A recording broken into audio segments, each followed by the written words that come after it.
young boy, within just 6 months, has commissioned 18 factories. 18! They build cars in Burkina.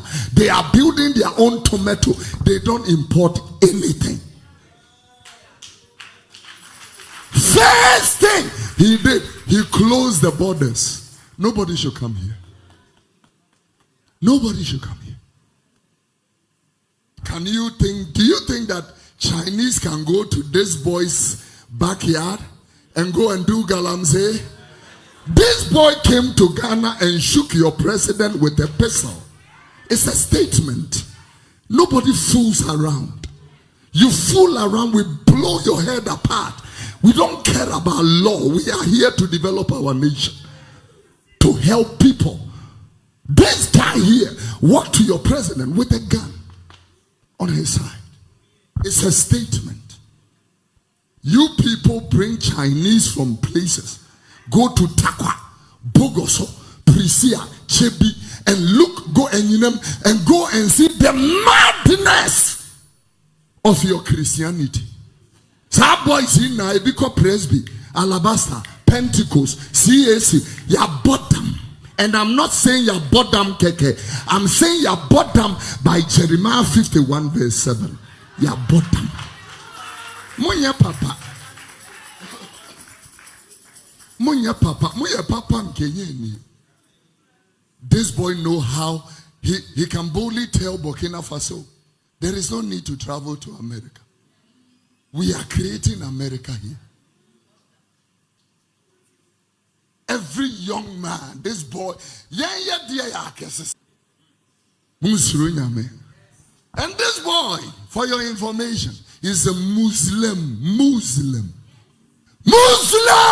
Africa trade policy as it exists now, because our economic relations with Africa are simply a continuation of European colonialism, perpetuating exploitation by other means. Africa trades more with Europe than it does with itself. It's portrayed as a poor continent, but actually it's the richest. It's just that the people there are denied the fruits of their land and their labour by unequal economic relations, by unfair trade rules, by illicit capital flights into the Western banks, and by multinational corporations allowed off the leash by Washington, London and Brussels. This report would begin to change that, but I think it'd take a revolution to actually make that a reality. Is the West more reliant on Africa than it's willing to admit? As a wave of African nations move to restrict exports to Western countries, the power dynamic is flipping, and fast. Suddenly, it's not Africa scrambling to keep up, it's the West feeling the squeeze. So what's the game plan now? And who's leading this bold new movement? Let's break it down. For decades, Western economies have operated on a quiet assumption that Africa would always provide a steady stream of cheap raw materials. Oil, gold, uranium, lithium, all the essentials to keep their factories running and their tech advancing. From smartphones to electric cars, African resources have been the silent engine behind global progress. But now, Africa is drawing a line. A growing number of African countries, 10 and counting, are putting tight restrictions on raw material exports. They're keeping more of that value at home, investing in local industries, and jump-starting their own economies. And this isn't some minor trade shift. It's shaking up global markets and catching Western powers off guard. This isn't just about economics, it's about sovereignty. African nations are no longer letting the rest of the world dictate the terms. They're deciding how their resources are used, where they go, and most importantly, who benefits. That's a big deal. For too long, Africa's raw materials were shipped out cheap, refined elsewhere, then sold back at a markup. That cycle trapped countries in dependency, stalling growth, and stripping them of their economic power. But now, the script is changing. These new export rules send a clear message. Africa is done playing the passive supplier. This is a turning point, not just for Africa, but for the global economy. And the world is watching. Ghana's gold stand, a new era of control and confidence. Ghana, one of Africa's top gold producers, is no longer just digging up gold for the world. It's rewriting the rules. In a bold and strategic move, Ghana now requires mining companies to sell 20% of all refined gold directly to its central bank, the Bank of Ghana. Why? To boost its own gold reserves and cut back on dependence on foreign currencies. The kind of dependence that's left the country exposed to global financial shocks time and time again. This shift isn't just about protecting the economy, it's about reclaiming power. For years, Ghana's gold was shipped out raw and cheap. The real profits made by foreign refineries and corporations abroad. But under these new rules, companies are required to refine part of their gold inside Ghana, meaning more value stays right where the gold comes from, at home. But let's be clear, this is more than just policy. It's a direct challenge to a global system that's long taken African resources for granted. The Middle East is fucked. We should know. We fucked it. 6 of the 10 fastest growing economies are in sub-Saharan Africa. Countries rich in mineral wealth. Coltan for our computers, cobalt for our batteries, phosphates for our agriculture, nuclear ore for our power. These are the things, gentlemen, that the wars of the next 20, 30 years will be fought over. A huge deposit of cobalt was discovered in Mali just over 2 years ago. Back then, we approached the Malian government about mining rights. They told us that those rights were going to the Chinese. So we set about to create the conditions to make sure that wouldn't happen. Just last week,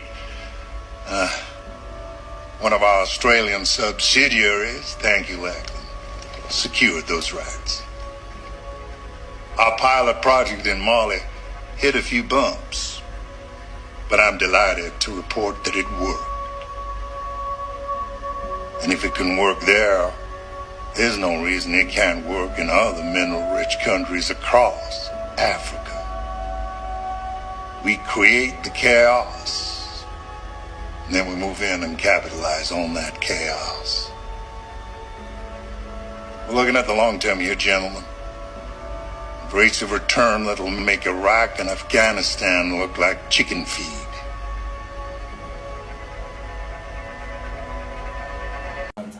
All right, and this is what we call the power shift. This is what we call the power shift, and it's right here before our eyes. Today, something is happening, and something is happening. Today, Africa is rising, and this is known by the world that today Africa is not the same. Africa is not how it was made to be. Africa is not how it was looked down. But today Africa is showing something different that the world never expected. And now, today, Europe is falling. Why? Because I can't explain much about this, because I sometimes believe that maybe this is a prophecy, this is a spiritual awakening. This is the dreams of our ancestors, because they believed in this. They believed that one day something like this will come to happen. What a beautiful achievement. Today, all I can say is that the black people have to celebrate. We have to celebrate for this great achievement, because it's not uneasy. Africa, something that we have to agree here. Africa does not have the greatest weapon to go and fight against Europe. That's the fact. They have the reason to come. They have the reason, the capability, and the ability of waking up in the morning and decide that they want to destroy Africa with one atomic bomb. But why are they feeling so defeated, but they cannot make a certain decision? Because, first of all, they need Africa. Whatever happens, whatever reasons, they must need Africa. That's why they have to keep Africa, no matter the situation.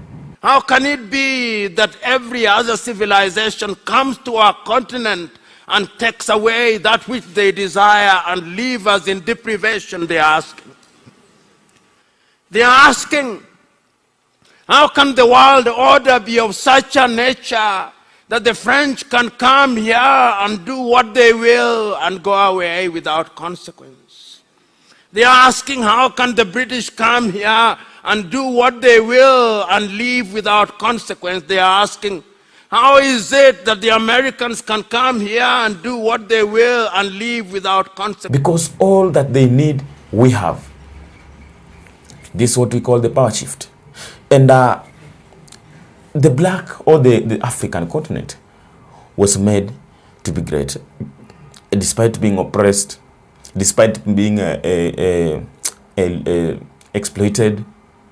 But again, many people have been killed, have been assassinated, have been destroyed. For those who try to stand with the truth, for those who tried to stand by awakening other people, telling them how they are being used, telling them how they are being manipulated, just for them to surrender everything they have.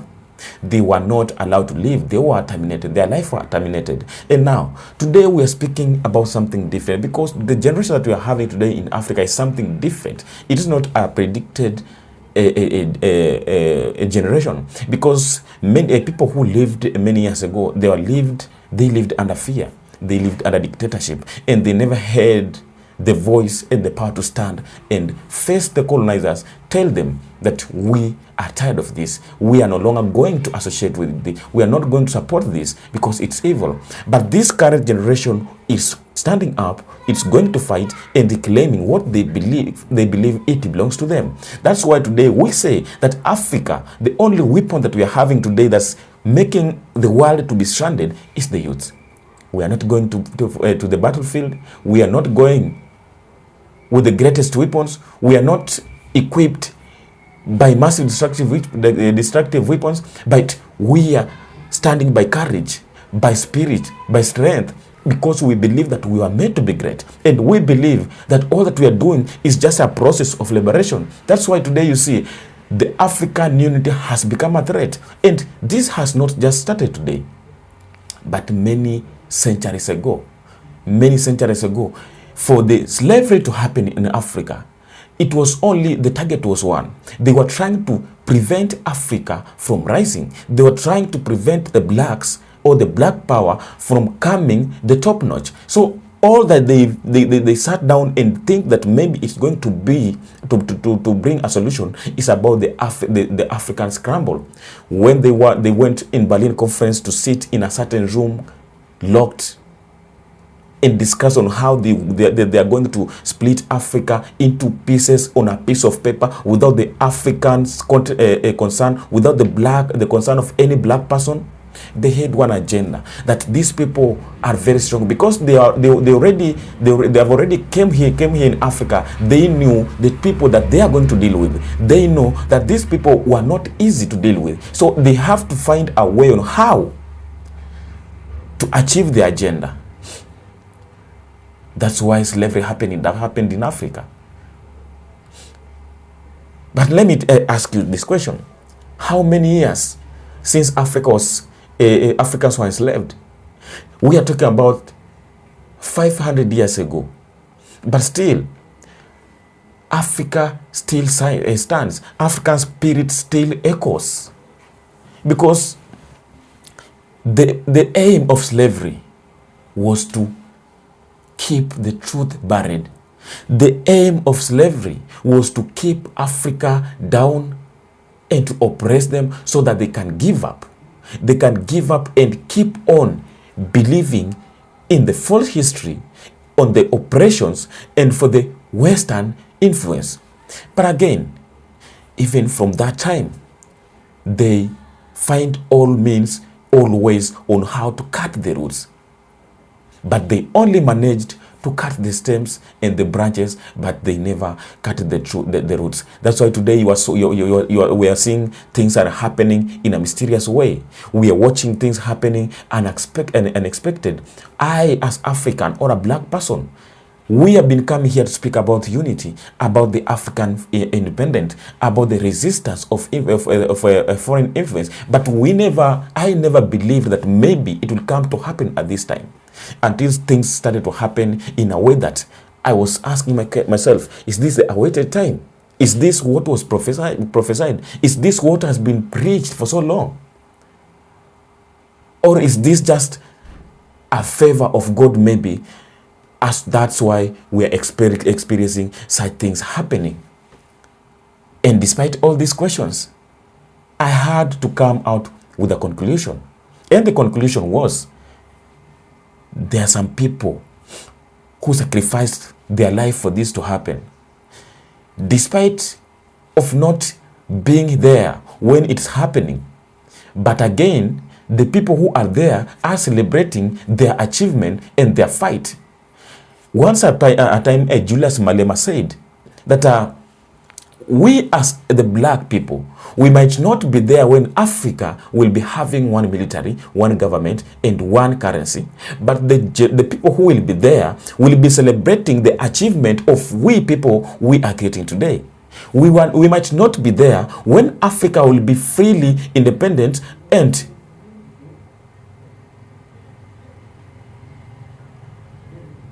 but the people who will be there will never forget the struggle that we are fighting for today. That's why today, whenever I sit here to speak, I always speak with courage because I believe in unity. I believe, and at this time, we have to know that one thing, that Africans are united. The only damage that we are still having is about the African leadership. Because if we, as the people, have already united, and what we are doing is what some of the people who were there before were trying to fight for, then it means that it's only a little time that we are having to make everything right. It's now our time to push everything to make sure that all that we've been fighting for, all that the people who started to advocate and push this agenda, we are going to achieve this, because the spirits of these great people that were trying to fight for this, they never rested in peace. They never rested in peace until everything is put where it's supposed to be. They will never rest in peace until Africa unites and everyone speaks one voice. That's all that we are fighting for. We need a free Africa, the borderless Africa, because this was just the line that were drawn by a group of people having an agenda of making Africa not to unite, not to do anything together, because they feared the unity. They feared the association of the black people, because they believed that when these people unite, then they are going to threaten their security issues. When we unite, we are going to challenge their system of powers. And the system was made in a way that we were only needed to bow before them. Whatever happens, whatever they say, either it affects or not, we are not allowed to go against. Today, when you see the African leaders, some of them standing up and saying that we are enough. We are enough with Europe. These are the leaders who have been there, who have been attached by all that has been going on in Africa. These are the leaders who truly believes in a sovereignty Africa. These are the leaders who really believes that there was a struggle from a certain people. And there are some people who paid their life for this freedom that we are having today to have. There are some people who sacrificed their own life for us to live well. There are some people who give it all just for their generation to come and enjoy the best Africa. So, all this freedom that today some of the African leaders are playing with, there are some people who paid the price of their life. So where are we going to stand? Where are we going to stand? So whenever I come here today and say that today Africa has won over the Europe, then you have to rethink about it. You have to rethink much deeper, because this is not something that I am reading from the history. This is not something that I am watching from internet, but this is something that is happening before my eyes. We never had or seen any demonstration in Europe. We never seen any demonstration in England, in UK, in Britain. We never saw this happening. We've been always watching this happening in Africa, and they even knew this, that this is the kind of life in Africa, but not the great empires. But why do these such things have to happen at this time? So that's why I started by saying this. Sometimes I believe in karma, because it is said that life only gives you what you give to it. And now what they planted is what they're getting. What they created is what they're getting. You cannot plant the spoiled seeds and you expect to harvest the best weeds. Things don't work like that. So today, when you see Donald Trump humbling himself before Africans, when you see French people together with their Macron and the entire Europe speaking and paying attention towards Africa, this is something which is strong. This is something that we have to speak it with a confidence, because it never came with a play, but it costs a lot. The struggle that the black person have been going through, it's not an easy. So today, the blacks or Africans are winning the battle that they are not fighting. They're getting achievements that they are not struggling with through. Because the truth that they buried, the truth that they hid, that they tried to hide for so long, today is when it's waking up. Today is when it is waking up. And now, once it wakes up, it's hitting. And it hits so much. And the people who are being hated are the people who never expected this happening. Professor Pierre Lumumba once said that France never saw this coming. Because if they would have known that the time that such things will come to happen, they would have found a way on how to prevent. Because they started this long time ago, preventing and limiting Africa not to reach in a certain place. But because you cannot keep on hiding the truth, you cannot keep on hiding the history repeats itself. And the history today is repeating itself, and it's placing everyone where he or she belongs. So for everything that you build through the looting, stealing, it is now reclaiming itself to go back where it belongs. I came across a video of a French person in a media who was saying that in an interview that they never stole African artifacts. They never stole African richness, but they looted. You know, there is a difference of looting and stealing. So looting is a way of that maybe you pass by some in a place maybe where there's a crisis, then you pass by taking something. In that movement, you pass by taking some things which don't belong to you, but you are not stealing. But stealing is when you go, you ambush somebody, you take his properties forcefully. So they claim not to. They never stole African artifacts and richness, but they looted. So after they looted this, they went on and put their museums in their countries and put all the African artifacts to show the world, which has been draining a lot of income to their economy. While the people or the owner of these artifacts and everything are suffering, dying due to poverty, being ranked as the most poor continent. this has to come to an end. And it has not come to an end, but this has come to an end. And now today, the African generation will have to expect to experience the best life they will have want, though that it was created for them. They have been taking every richness in Africa to go and build the future of the Europe, the future of the coming generation of Europe, while the coming generation of Africa is coming starving to death, dying due to lack of medical covers, due to hunger, due to bad infrastructure. Africa is not able to develop, while they use the African richness to develop their own countries every day, and they call themselves superior superpowers, and they developed the first world countries.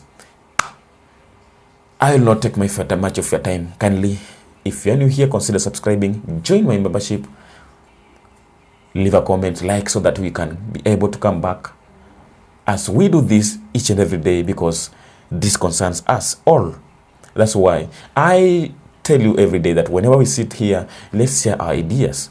The comment section is open for everyone. Share your view so that we can keep on make a group discussion, so that we have to know all that must be done, all that is supposed to be done to make everything right, and to continue strengthening the African continent and the black unity, the black community, so that we can be able to protect and fight for ourselves, to prevent all that has been happening and prevent being taken advantage of, because we need help. We don't need help. Africa today is not in a point of begging, but it's a point of supporting others and strengthening itself. We were meant to be great. We are the chosen one, and we have to believe in ourselves. Thank you for Captain Ibrahim Traore. Thank you for Julius Malema. Thank you for Pierre Lumumba, Professor. Thank you for all the great leaders who are doing so much, working to save the great continent of Africa, the motherland, Archipelago land. Until next time, may you be blessed wherever you are watching from. Stay tuned. Don't forget to come back as we do this each and every time. And peace be with you.